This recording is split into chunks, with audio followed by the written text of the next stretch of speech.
Section 17 of the Federal High Court Act states that in any proceedings in the court may promote reconciliation among the parties thereto and encourage and facilitate the amicable settlement thereof.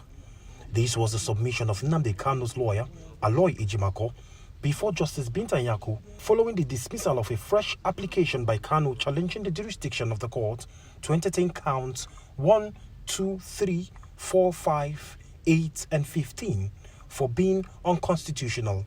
The court held that it cannot overrule itself on issues it had already resolved, adding that the only option left for the applicant was to proceed on appeal. At the proceeding on Wednesday, Ejimako noted that the trial cannot go on if his client's right to fair hearing is being questioned.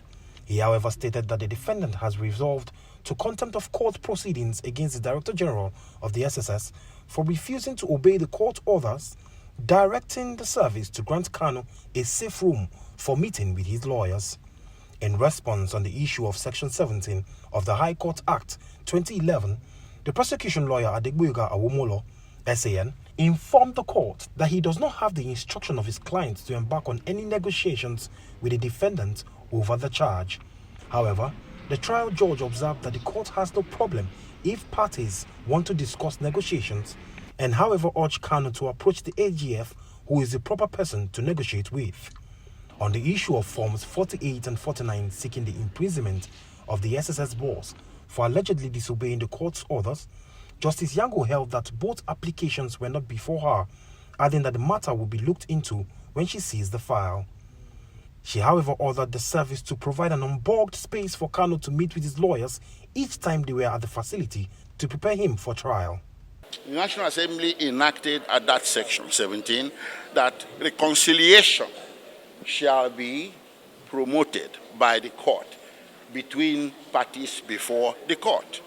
It is either for the court in its wisdom to initiate it and direct that parties do go and engage in such conversation, which the court did indirectly by not opposing it and by even suggesting it. We have gotten to that same point I will call judicial stalemate. And more important, it has come to the point where national interest is supposed to come into play. So I'm pleased with the decision of the Federal High Court today. It's already there under Section 17, and it's also there under Section 174 of the 1999 Constitution that government can discontinue. And grounds for discontinue is national interest, public interest. The trial judge, however, adjourned proceedings to September 24, 25, and 26, 2024. Chibuzo Okeze, AIT News, Abuja.